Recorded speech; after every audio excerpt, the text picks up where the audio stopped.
Hello दोस्तों, good morning. स्वागत है एक बार फिर से आप सभी का एनजेटी एजुकेशन में। दोस्तों आज है 31 मार्च। 31 मार्च का दिन इस फाइनेंशियल ईयर का आखिरी दिन है। अब कल से नया फाइनेंशियल ईयर, नया वित्तीय वर्ष स्टार्ट होने जा रहा है और नया बजट भी कल से लागू होगा। फिलहाल आज का दिन हम लोग देख लेते हैं, आज के दिन से बनने वाले करंट अफेयर को। इंपॉर्टेंट डे है आज। सबसे पहले तो आप लोग एक दिन पहले का रिवीजन करते हो रोजाना की तरह, तो उसको कर लेते हैं, उसके बाद आगे बढ़ते हैं।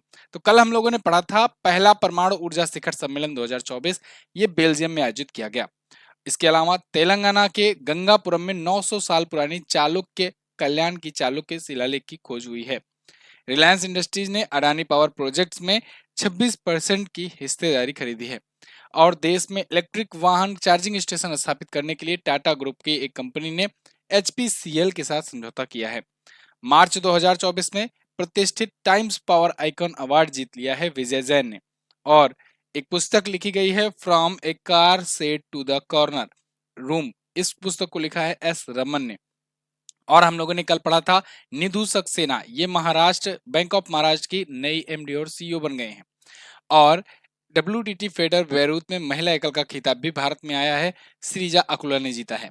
150 से ज्यादा अंतरराष्ट्रीय फुटबॉल मैच खेलने का रिकॉर्ड बनाने वाले दुनिया के 8वें और भारत के पहले बन गए हैं फुटबॉलर सुनील छेत्री।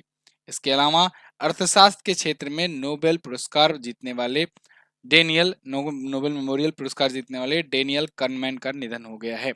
ये टॉप 10 करंट अफेयर के क्वेश्चंस थे कल की वीडियो से, जिनका आपने किया है क्विकली रिवीजन सिर्फ और सिर्फ 1 मिनट में। अब बात करेंगे आज की करंट अफेयर की, लेकिन उससे पहले मैं आपको बता दूं MJT ऐप पर भी दोस्तों ये क्लोजिंग का ऑफर चल रहा है। आज के लिए एक दिन के लिए फिर से खोला गया है ऑफर 80% डिस्काउंट का। तो आप में से जितने भी भाई बंधु हैं जिनको भी ये बैच लेना है, कोई सा भी, चाहे वो हमारे MJT ऐप के GS सफलता बैच हो और SSC कॉम्बो बैच हो, रेलवे के बहुत सारे बैच आए हैं, चाहे वो सब, इनमें से कोई सा भी बैच अगर आपको चाहिए तो आज के लिए महत्वपूर्ण दिन है, ऑफर है, लास्ट दिन, इसको आप फायदा उठा सकते हैं। MJT ऐप पर जाइएगा, वहीं पर आपको वीडियो कोर्स सेक्शन में मिलेगा। पहला क्वेश्चन, हाल ही में राष्ट्रीय चिकित्सक दिवस कब मनाया गया? तो दोस्तों नेशनल डॉक्टर्स डे यानी राष्ट्रीय चिकित्सक दिवस अभी मनाया गया 30 मार्च को। लेकिन कंफ्यूज मत होना, ये नेशनल डॉक्टर्स डे जो है ये इंडिया वाला नहीं है, ये अमेरिका वाला है। कहाँ का है? अमेरिका का। ये अमेरिका में मनाया जाता है नेशनल डॉक्टर्स डे 30 मार्च को। तो भारत वाला कब मनाया जाता है? तो आप में से बहुत सारे लोगों को याद भी हो गया होगा, अभी मतलब दिमाग में क्लिक भी कर गया होगा कि भारत में तो नेशनल डॉक्टर्स डे 1 जुलाई को मनाते हैं। 1 जुलाई को GST दिवस, उसी दिन डॉक्टर्स दिवस, उसी दिन SBI का स्थापना दिवस मनाया जाता है, ठीक है ना। और उसी दिन जब हम लोग बच्चे थे तो स्कूल भी जाना शुरू करते थे ना, बढ़िया शुभ दिन देख करके, बृहस्पतिवार है आज से स्कूल शुरू करते हैं नई क्लास का। तो फिलहाल नेशनल डॉक्टर्स डे ये अमेरिका वाला जो है ये 30 मार्च को मनाया जाता है, ये बात ध्यान रखना। तो संयुक्त राज्य अमेरिका में पहली बार ये मनाया गया था 1933 में, और उसके बाद से मनाया जाना शुरू हुआ। भारत वाला क्यों मनाया जाता है 1 जुलाई को? क्योंकि 1 जुलाई को दोस्तों डॉक्टर विधान चंद्र रॉय जी की जयंती होती है। एक मशहूर डॉक्टर थे, साथ ही साथ में ये पश्चिम बंगाल के दूसरे नंबर के मुख्यमंत्री भी बने थे। तो इनकी जयंती पर हम लोग मनाते हैं 1 जुलाई को। दोनों ही दिवस याद रखना है आपको, ठीक है। चलो आगे। अच्छा, इसमें क्यों इतना फोर्सफुली आपको बताया जा रहा है? क्योंकि आप नेशनल डॉक्टर्स डे लिख करके गूगल पर सर्च करोगे ना, तो कभी आपको 30 मार्च दिखाई देगा, कभी आपको 1 जुलाई दिखाई देगा। तो कंफ्यूज मत होना, एक अमेरिका का है, एक इंडिया का है। आगे बढ़ते हैं। हाल ही में कहां पर दुनिया के पहले ओम आकार के मंदिर का उद्घाटन किया गया? तो ओम आकार के मंदिर का उद्घाटन दोस्तों अभी किया गया है राजस्थान में। भारत के राजस्थान राज्य, जो कि सबसे बड़ा राज्य है भारत का, वहां पर एक ओम आकार का एक मंदिर बनाया जा रहा था और वो अब कंप्लीट हो चुका है, उसका अभी उद्घाटन किया गया है। ये विश्व का सबसे बड़ा ओम आकार का मंदिर भी है और इकलौता भी है एक प्रकार से। इसमें यहाँ पर मंदिर के जो निर्माता हैं उनका क्लेम ये है, ये मंदिर अंतरिक्ष से भी दिखाई देगा।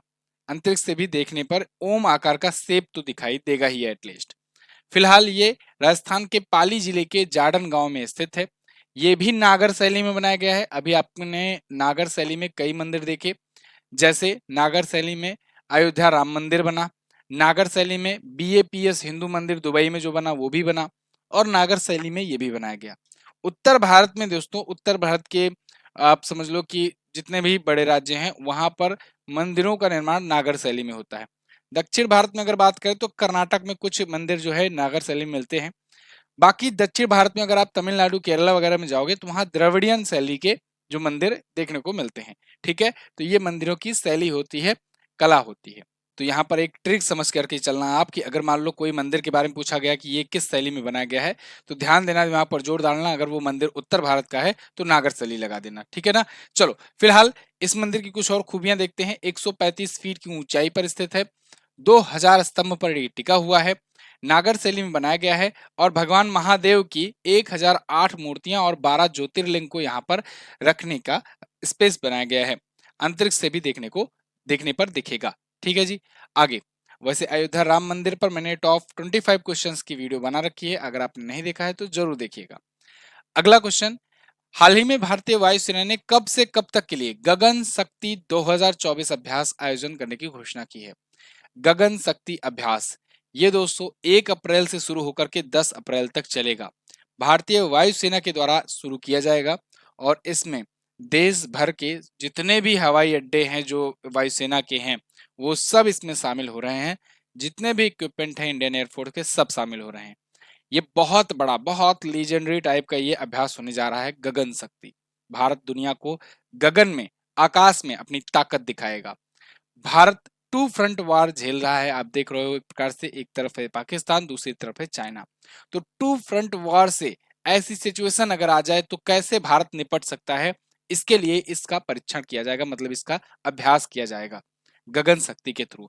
अगर आपने देखा हो, पिछले दिनों में ध्यान दिया हो, तो भारतीय वायुसेना ने शक्ति से रिलेटेड बहुत सारे अभ्यास किए हैं। जैसे वायु शक्ति किया भारत ने, भारत शक्ति किया, तरंग शक्ति किया। ये सभी अभ्यास अभी रिसेंटली हुए हैं, क्योंकि अभी के टाइम पर ना ये जियो पॉलिटिक्स वर्ल्ड की बहुत ज्यादा अनप्रिडिक्टेबल होती जा रही है। कौन कब किस पर अटैक कर दे रहा है कुछ समझ में नहीं आ रहा है, और कोई कंफर्मेशन भी नहीं है, कोई डर भी नहीं रहा है एक दूसरे से, है ना। इस समय सिचुएशन ऐसी बनी है जब देख रहे हैं, बहुत सारे एग्जांपल है कि पूरी दुनिया जो है, कोई किसी का मदद शुरुआत में ही बस करने आता है, बाद में कोई साथी नहीं होता, सब पीछे हट जाते हैं। तो ऐसी सिचुएशन में हमें अपना ताकत बना करके रखना है, ताकतवर होना है, और इसी के लिए भारत समय समय पर अभी अभ्यास किए जा रहा है। ठीक है, तो अभी इसी तर्ज पर 1 से 10 अप्रैल तक होगा गगन शक्ति। ठीक, आगे बढ़ते हैं। अगला, निम्न में से कौन सा देश बालों के भेदभाव से निपटने के लिए विधेयक पारित करने वाला पहला देश बनेगा? तो या कहें बना। तो दोस्तों अभी हाल ही में फ्रांस ने बालों के भेदभाव से निपटने के लिए, बालों के भेदभाव यानी हेयर की वजह से जो डिस्क्रिमिनेशन देखने को मिलता है, उससे निपटने के लिए एक बिल लाया हुआ है अपने संसद में। फ्रांस ने लाया हुआ है और ऐसा करने वाला ये दुनिया का पहला देश बन गया है। बालों से भेदभाव मतलब, देखो, जहाँ अलग अलग पर्यावरण होता है तो अलग अलग जलवायु मिट्टी होने की वजह से वहाँ के नागरिक भी थोड़ा सा दिखने में भी अलग होते हैं। अफ्रीकी देश हुए या लैटिन अमेरिकी देश हुए, वहाँ के नागरिक, या आप इंडियंस को ही ले लो, वहाँ के नागरिकों का चेहरा से लेकर बॉडी स्ट्रक्चर से लेकर के बालों तक का भी अलग होता है, शेप, बनावट, आकार, आकृति और दृश्य होता है, कलर होता है। इन सब की वजह से दुनिया में कुछ यूरोपियन कंट्रीज में इनको डिस्क्रिमिनेशन देखने को मिलता है, भेदभाव देखने को मिलता है। ऐसे भेदभाव आगे ना हो पाए, इसके लिए यहाँ पर एक बिल लाया गया है। कहाँ पर? फ्रांस में। देखो, जैसे अफ्रीकी देश के ये व्यक्ति हुए, तो इनके या तो बहुत छोटे छोटे बाल रहेंगे, क्योंकि आप देखो बहुत ज्यादा धूप होती है, मैंने आपको कई बार समझाया भी है इक्वेटर वगैरह को बता करके, तो इस वजह से बाल ज्यादा उग नहीं पाते हैं, काले होते हैं, चेहरे भी काले होते हैं। ऐसी महिलाएं जो होती हैं उनके भी बाल बहुत ज्यादा, मतलब काले भी होते हैं, अलग टाइप के होते हैं, गुच्छे गुच्छे टाइप के, आप देखते भी होंगे। तो इस वजह से जब वे वहां पर यूरोपीय देशों में रह रहे होते हैं तो उनके साथ भेदभाव किया जाता है, मतलब ये पहचान लिया जाता है कि ये देखो ये इस क्षेत्र के हैं, तो इनको इनसे, मतलब वहाँ के जो लोकल नागरिक होते हैं वो भेदभाव करते हैं। ये होता है, ये सामना करना पड़ता है। देखो, कोई व्यक्ति जाता है ना विदेश में, तो वो अपने घर वालों, अपने आसपास वालों, अपने पड़ोसियों के बीच खूब भौकाल बनाता है कि अरे हम तो यहाँ पे विदेश में रह रहे हैं, विदेश में रह रहे हैं, बड़ी गर्व की बात है। यहाँ माता पिता भी बहुत गर्व से सोच रहे होते हैं। वहां पर जाकर के, वहां पर स्थिति ये रहती है, वो ढूंढते हैं कि और कोई इंडियन साथी हमारा मिल जाए, हमसे भेदभाव हो रहा है, हमें उपेक्षित किया जा रहा है, कई मामलों में हमें नीचा दिखाया जा रहा है। ये सब चीजें वहां पर होती हैं। यहाँ पर तो भौकाल बना करके चले गए, लेकिन वहां पर भौकाल वहां किसी और का ही है। तो ऐसे में, और प्लस ऐसे भी क्या यार, इतनी दूर जाने का क्या मतलब कि माता पिता को कुछ हो जाए तो अचानक से आ भी ना पाओ, पता लगे तुम्हारा वीजा ही अटका रह गया, इधर कहाँ से कहाँ लोग पहुंच गए। तो कोशिश करना चाहिए अपने वतन के साथ रहो, अपने देश में रहो। फिलहाल इस पर आपकी क्या राय है आप लोग जरूर बताइएगा, हो सकता है हमारी राय से आपकी राय अलग भी हो, कुछ की ऐश्वर्या भी हो सकती है, कुछ की विवेक हो रहा है। फिलहाल राजधानी फ्रांस की बात करें तो पेरिस होती है। यहाँ पर दिखा देता हूँ मैप में भी। अगर यूरोप में आप देखोगे तो सबसे बड़े देशों में नाम आता है फ्रांस का। फ्रांस की राजधानी होती है पेरिस। पेरिस में किसका किसका मुख्यालय है जल्दी से बता दो फटाफट से। पेरिस में सबसे पहले तो आप बता दोगे यूनेस्को का हेडक्वार्टर है। किसका है? यूनेस्को का हेडक्वार्टर है पेरिस में। इसके अलावा एफ ए टी एफ का भी हेडक्वार्टर है। पेरिस में दो संगठन, महत्वपूर्ण संगठन है जिनकी स्थापना हुई थी। एक तो हुआ था फीफा की स्थापना, FIFA, फीफा की स्थापना, फेडरेशन इंटरनेशनल फुटबॉल एसोसिएशन। इसके बाद FIH की भी स्थापना यहाँ पर ही हुआ था, ठीक है ना, पेरिस में ही। पेरिस में ही आईफेल टावर है और उसी आईफेल टावर पर अभी यूपीआई सिस्टम शुरू किया गया था। ठीक है जी। चलिए, तो फ्रांस की राजधानी पेरिस हो गई, मुद्रा इसका यूरो, इमैनुअल मैक्रोन इसके कौन है? प्रेसिडेंट है। आगे, और वही प्रेसिडेंट आए थे 26 जनवरी पर अपने भारत में गेस्ट के रूप में, चीफ गेस्ट के रूप में। ठीक है, ये भी याद रखना। अगला क्वेश्चन, आईपीएल 2024 में किस गेंदबाज ने सबसे तेज गेंद फेंकने का रिकॉर्ड बनाया? जितनी तेज ये गेंद फेंके उतनी तेज मैंने क्वेश्चन आपके लिए लिया। और ये क्वेश्चन सबसे लेटेस्ट, सबसे ताजा ताजा, जो अभी बहुत सारे अखबारों में भी नहीं छपा होगा, आपके सामने प्रेजेंट है। मयंक यादव, ये एक नया नाम है। लखनऊ सुपर जायंट्स की तरफ से ये खेलते हैं और इन्होंने अभी कल के मैच में पंजाब किंग्स के खिलाफ इन्होंने 155.8 की स्पीड में एक बॉल फेंकी हुई है। इन्होंने सबसे बड़ी बात, खास बात ये हुई ना कि इन्होंने पहला ही मैच खेला था, यानी इनका डेब्यू मैच था। डेब्यू मैच में ही इन्होंने 27 रन दे करके 3 विकेट लिए 4 ओवर में। और इनकी गेंदों का अगर आप देखोगे वहां पर टोटल गेंदें किस किस स्पीड से आ रही थी, सब 140, 145, 150, 155.8 पर एक मैक्सिमम गई। तो इसके आसपास इनकी गेंदें पड़ रही थी और ये एक बहुत बड़ी बात है। इंडियन सब कॉन्टिनेंट में इतना फास्टर जो है जल्दी देखने को नहीं मिलता। अगर पाकिस्तान को हटा दिया जाए तो इतना फास्ट बॉलर नहीं देखने को अक्सर मिलता है। तो फिलहाल यहाँ पर 155.8 किलोमीटर पर आवर की स्पीड से इन्होंने बॉल कराई और ये इस आईपीएल का सबसे हाईएस्ट बन गया। अच्छा, अब यहीं से क्वेश्चन आपको बन जाना चाहिए आपके दिमाग में कि पूरे के पूरे आईपीएल इतिहास में सबसे तेज अभी तक गेंद कौन कराया है। तो पूरे के पूरे आईपीएल हिस्ट्री में अभी तक सॉन टेट नाम से एक बॉलर था, उसने 157.71 किलोमीटर पर आवर की स्पीड से कराई थी बॉल। तो इन्होंने कब कराया था? 2011 में कराया था। ये बात ध्यान रखना, 2011 के आईपीएल में, आईपीएल की हिस्ट्री का सबसे तेज। उसके बाद भारत में भी और भी हैं, जैसे उमरान मलिक का नाम आपने सुना होगा, पिछली बार खूब धूम मचाए थे। उमरान मलिक भी बहुत सारी गेंदें 156 पर डाल चुके हैं, 156, 157 तक भी पहुंचे हुए हैं किलोमीटर पर आवर की स्पीड पर। ठीक है, चलिए, और अभी दुनिया में सबसे तेज बॉल फेंकने का रिकॉर्ड जो है ओवरऑल सभी प्रकार के मैचों में, शोएब अख्तर के नाम है। आगे एक और चीज, अब देखो आईपीएल चल ही रहा है तो आईपीएल का प्रीमियर लीग यहाँ पर टेक्स्ट बुक का भी शुरू हो चुका है और आज जैसा कि मैंने आपको बताया फाइनेंशियल ईयर का लास्ट डे है। तो ऐसे में देखो स्टूडेंट्स के लिए ये नॉर्मल डे की तरह है कि चलो एक दिन आया, ये भी बीत गया हर बार की तरह, और 1 अप्रैल को अप्रैल फूल डे आ गया। लेकिन जो कॉर्पोरेट सेक्टर से होते हैं उनकी रातों की नींद हराम हो जाती है 25 तारीख से ही, और अगले 5 दिनों में उनको अपना पूरा का पूरा मेंटेन करना होता है डाटा, और जो क्लोजिंग करनी होती है उसमें उनको सेल्स भी उतना दिखाना होता है, बहुत लोड होता है। ये कॉर्पोरेट वाला ही अच्छे से समझ सकता है। तो इस मामले में यहाँ पर देखो आज रात तक इनका भी एक ऑफर है, डील है, आप इसका जरूर फायदा उठाइए क्योंकि मौके का फायदा जरूर उठाना चाहिए। यहाँ पर देखिए मात्र 219 में टेक्स्ट बुक पास प्रो मिल रहा है, वो भी 15 महीने की वैलिडिटी के साथ। अब ये महीना जो है 15 महीना है। दूसरी बात, लाइफ टाइम वाला अगर आप लेना चाहते हो तो मात्र 395 में है। ठीक है, इससे बेहतर ऑफर, इससे ज्यादा डिस्काउंट आपको कभी और नहीं देखने को मिलेगा। लिंक डिस्क्रिप्शन में दिया गया है, आप जा करके इसको ऑर्डर कर सकते हो। ठीक है ना, टेक्स्ट बुक पास या टेक्स्ट बुक पास प्रो ले सकते हो। एमजेटी कूपन कोड यूज कर लेना, 12% का और डिस्काउंट मिल जाएगा। ठीक है, चलिए आगे। हाल ही में मिली जानकारी के अनुसार भारत के सरकारी ई मार्केट का दुनिया में सबसे बड़े ई कॉमर्स प्लेटफॉर्म में कौन सा स्थान है? तो दोस्तों अभी एक रिपोर्ट जारी हुई और इसमें बताया गया भारत का जो गवर्नमेंट ई मार्केट है, जो GEM है, गवर्नमेंट ई मार्केट, उसमें दुनिया के सबसे बड़े ई कॉमर्स प्लेटफॉर्म में भारत का स्थान तीसरा है। कौन सा है? तीसरा है। तो यहाँ पर एक रिपोर्ट सामने आई और इस रिपोर्ट में सब डिटेल्स दी गई है। India's government e market is world third largest e commerce platform. E commerce क्या है? जब कोई सामान आप वैसे ऑफलाइन मार्केट में जाकर के खरीदते हो किसी दुकान से, तो वो आप एक वाणिज्य कर रहे हो, कॉमर्स कर रहे हो, लेन देन कर रहे हो।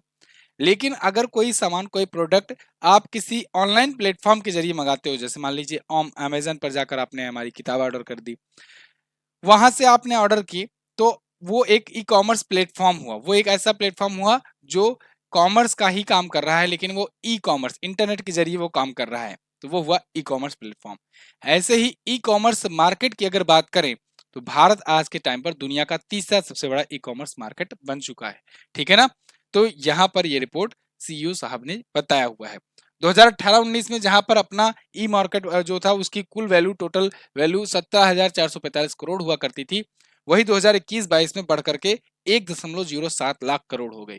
और अभी जो पिछला फाइनेंशियल ईयर बीता है, उसमें ये 2.01 लाख करोड़ रुपए के पास पहुंच गई है। तो ये समझ रहे हो, पिछली बार से 2 साल पहले ही इसका आधा था, इस बार और डबल हो गया, मतलब तेजी से बढ़ता जा रहा है।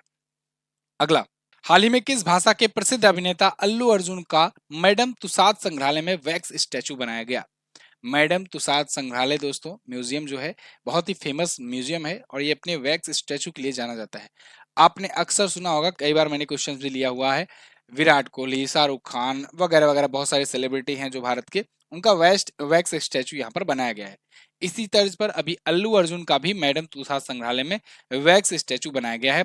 क्वेश्चन यहाँ पर ये है कि अल्लू अर्जुन जो है, ये किस भाषा के ये अभिनेता हैं, फिल्मों के एक्टर हैं, पुष्पा, वही झुकेगा नहीं वाला। तो ये किसके हैं? तमिल के, तेलुगु के, कन्नड़ के, की हिंदी में? बहुत ही इंपॉर्टेंट क्वेश्चन है, बहुत ही अच्छा क्वेश्चन है। ये तेलुगु अभिनेता है, ध्यान रखिएगा। तमिल इंडस्ट्री अलग है, ठीक है ना? तमिल से आते हैं, मैं एक बताऊं एग्जांपल में तो रजनीकांत, तेलुगु में बताऊं तो अल्लू अर्जुन हो गए, अगर कन्नड़ में बताऊं तो यस, यस को आप जानते हो ना, कौन सी पिक्चर की जो अभी सबसे कौन सी, केजीएफ 1 और 2, तो उसके ये हैं, ठीक है ना, यस। हिंदी में तो आप बहुत सारे हीरो ले लेते हो, समझ सकते हो। तो फिलहाल ये है अल्लू अर्जुन। इनकी जो पुष्पा जो मूवी आई थी, वो मूवी जबरदस्त हिट हुई और उसी मूवी के एक पोजीशन में ये है। ये स्टैचू है वैक्स स्टैचू, ये ओरिजिनल वाले हैं। तो ये बगल में जाकर के अपनी फोटो भी वहां पर खिंचाए हैं, क्योंकि इनॉग्रेशन करने के लिए इनको भी बुलाया गया था। तो दुबई में स्थित है। अभी जब 69वां राष्ट्रीय फिल्म पुरस्कार दिया गया, तो उसमें अल्लू अर्जुन को बेस्ट एक्टर का भी अवार्ड मिला था, याद होगा आपको, बताया गया था। अगला क्वेश्चन, आईसीसी एलीट पैनल में शामिल होने वाले बांग्लादेश के पहले खिलाड़ी कौन बने? तो अभी आईसीसी के एलीट पैनल में शामिल होने वाले बांग्लादेश के पहले खिलाड़ी बन गए हैं दोस्तों, सैफुद्दुल्ला इब्ने शाहिद। सरफुद्दुल्ला इब्ने शाहिद ये अंपायर हैं और ये अभी आईसीसी के एलीट पैनल में शामिल किए गए हैं। इन्होंने अभी तक बहुत सारे मैचों में अंपायरिंग की हुई है, वर्ल्ड कप में भी ये अंपायरिंग कर चुके हैं। जैसे इन्होंने अभी पुरुष विश्व कप 2023 में अंपायरिंग की थी और 10 टेस्ट, 63 ओडीआई और 44 टी20 में भी ये अंपायरिंग कर चुके हैं। तो ये बांग्लादेश के रहने वाले हैं और आईसीसी के एलीट पैनल में इनको शामिल किया गया है और ये वहां पर शामिल होने वाले पहले बांग्लादेशी खिलाड़ी बन गए हैं। आईसीसी की अगर बारे में बात करें तो इंटरनेशनल क्रिकेट काउंसिल होता है, स्थापना 1909 में हुई थी, दुबई में हेडक्वार्टर है, ग्रेग बार्कले इसके अध्यक्ष हैं और जियो फ्लार्टिस इसके सीईओ हैं। ठीक है जी, जैसे कि मैंने भी आपको बताया कि मेरे भी जो कोर्सेज हैं उस पर आज के लिए आपका डिस्काउंट ओपन कर दिया गया है, 80% का डिस्काउंट है, आप जा करके इसका फायदा उठा सकते हो। कूपन कोड, डिटेल्स सब कुछ आपको ऐप पर ही अवेलेबल मिल जाएगा, वहां से इसका फायदा उठाइए। चाहे आप लोको पायलट का बैच लेना हो, टेक्नीशियन का लेना हो, या आरपीएफ का वगैरह का लेना हो बैच, या इतिहास का इंडिविजुअल, या बहुत सारे और इंडिविजुअल हैं, इकोनॉमी, ज्योग्राफी, इन सब का लेना हो, पॉलिटी या एसएससी कॉम्बो लेना हो, या फिर जीएस सफलता बैच लेना हो, इन सब में 80% का डिस्काउंट चल रहा है, आप जाकर के इनका फायदा उठा सकते हैं। कहाँ पर जाना है? एमजेटी ऐप पर। MJT app Google play store से जरूर डाउनलोड करके रखिए, जबरदस्त ऐप है, फ्री क्विज वगैरह में भी मिलती है। अंतरराष्ट्रीय हॉकी महासंघ एथलीट कमेटी का सह अध्यक्ष किसे नियुक्त किया गया? तो दोस्तों अभी पीआर श्रीजेश को और कैमिला कैरम को, इन दोनों को नियुक्त किया गया है अंतरराष्ट्रीय हॉकी महासंघ के एथलीट कमेटी का सह अध्यक्ष। एथलीट कमेटी का सह अध्यक्ष का मतलब क्या हुआ? इसका मतलब ये हुआ कि जो एथलीट कमेटी है अंतरराष्ट्रीय हॉकी महासंघ का, जो सलाह देती है, जो सलाह देती है कि अंतर्राष्ट्रीय हॉकी महासंघ कैसे काम करेगी, कौन कौन से निर्णय लेगी, उनमें डिस्कशन करेगी, क्या सुधार लाया जाए, क्या अपग्रेडेशन लाया जाए। इन सब के लिए जो समिति होती है उनमें पीआर सीरीजेस को भी शामिल किया गया है और कैमिला कैरम को भी। कैमिला कैरम तो चिली की हैं, पीआर सीरीजेस ये हैं इंडिया के। और अगर आपको याद हो, जब ओलंपिक हुआ था ना, तो इनका नाम बहुत ही अच्छे से लिया जा रहा था क्योंकि इन्होंने बहुत सारे गोल डिफेंड किए थे। ये गोलकीपर है अपने इंडियन हॉकी टीम के। जबरदस्त इन्होंने परफॉर्मेंस दी थी। भले ही इंडिया कांस्य पदक पर रहा था, लेकिन इन्होंने बहुत ही जबरदस्त परफॉर्मेंस दी थी और दिल जीत लिया था सबका। इनको उसके बाद कई बार अवार्ड भी मिले, कई सारे अवार्ड भी मिले। तो फिलहाल ये अभी यहाँ पर एथलीट समिट में शामिल कर लिए गए हैं। अगर अंतर्राष्ट्रीय हॉकी महासंघ की बात करें तो इसकी स्थापना 1924 में हुई थी और इसकी स्थापना भी पेरिस में ही हुई थी, शुरुआत में ही मैंने आपको बताया। हेडक्वार्टर इसका लॉजेन या लुसाने, जो भी पढ़ो आप, स्विट्जरलैंड में है। और इसके करंट टाइम पर अध्यक्ष हैं तैयब इकराम। क्लियर है ना? आखिरी क्वेश्चन देख लेते हैं। अगला क्वेश्चन, दिनकर अस्थाना को किस देश में भारतीय उच्चायुक्त नियुक्त किया गया है? इंडियन हाई कमिश्नर नियुक्त किया गया है। कहां पर? दिनकर अस्थाना को तो इनको नियुक्त किया गया है गाम्बिया गणराज्य में। गाम्बिया गणराज्य दोस्तों अभी मैंने कल सेनेगल दिखाया था, उसी के बगल में है। तो दिनकर अस्थाना वहां पर होंगे उच्चायुक्त भारत के। ठीक है ना?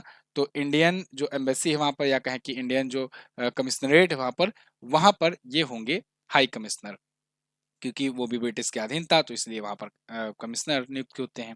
1990 बैच के भारतीय विदेश सेवा के अधिकारी हैं। इससे पहले सेनेगल में थे और अब बगल ही देश में ये शामिल हुए हैं, बन गए हैं उच्चायोग के। अगर गाम्बियन गणराज्य की बात करें, राजधानी बंजुल होती है, राष्ट्रपति इसके अदामा बैरो हैं। इसकी करेंसी होती है गाम्बियन डलासी। कहाँ पर है गाम्बिया? तो अगर आप अफ्रीका में देखोगे तो अफ्रीका में चले जाना एकदम वेस्ट में। तो एकदम वेस्ट में आपको यहाँ पर दिखेगा सेनेगल, और इसी के बीच में ही ये छोटा सा देश मिलेगा, गाम्बिया, द गाम्बिया गणराज्य। ठीक है ना? उसके बाद गिनी है, उसके बाद फिर लीबिया है, लाइबेरिया है, ठीक है ना, बमाको, माली, ये सभी हैं। तो ये थे आज के दिन के टॉप 10 करंट अफेयर के क्वेश्चंस। आई होप आपको वीडियो आई होगी पसंद। अगर वीडियो पसंद आई है तो इसको लाइक कीजिएगा, शेयर कीजिएगा अपने दोस्तों के पास। कल मैंने आपसे क्वेश्चन पूछा था, रामकृष्ण मिशन की स्थापना 1897 में किसके द्वारा की गई थी? तो स्थापना किया था रामकृष्ण जी के शिष्य जो थे, चेले जो थे, स्वामी विवेकानंद जी ने। किस वर्ष लद्दाख को केंद्र शासित प्रदेश बनाया गया? तो 2019 में बनाया गया था, 5 अगस्त को। आज का क्वेश्चन आपके लिए, अंतरराष्ट्रीय परमाणु ऊर्जा एजेंसी की स्थापना कब की गई थी? हेडक्वार्टर भी बता देना, अध्यक्ष भी बता देना, ऐसे क्वेश्चंस पूछे जाते हैं। डेनियल कनमैन, इनमें से कौन सी पुस्तक सबसे अधिक बिकने वाली इनकी है जो अभी लॉन्च की गई थी? तो ये भी बताइएगा जरूर। बहुत बहुत धन्यवाद यहाँ तक जुड़ने के लिए। ऑफर्स का फायदा उठाइए, चाहे वो टेक्स्ट बुक पास का हो, चाहे वो एमजेटी ऐप का हो। अगर आप हमारी बुक लेना चाहते हैं तो ये भी ऑर्डर कर सकते हैं। ये अमेजन पर आपको मिलेगी, लिंक भी आपको डिस्क्रिप्शन में दे दिया जाएगा, वहां से भी आप ऑर्डर कर पाएंगे। Thank you so much. मिलेंगे अगली वीडियो में, तब तक के लिए नमस्कार, जय हिंद, वंदे मातरम।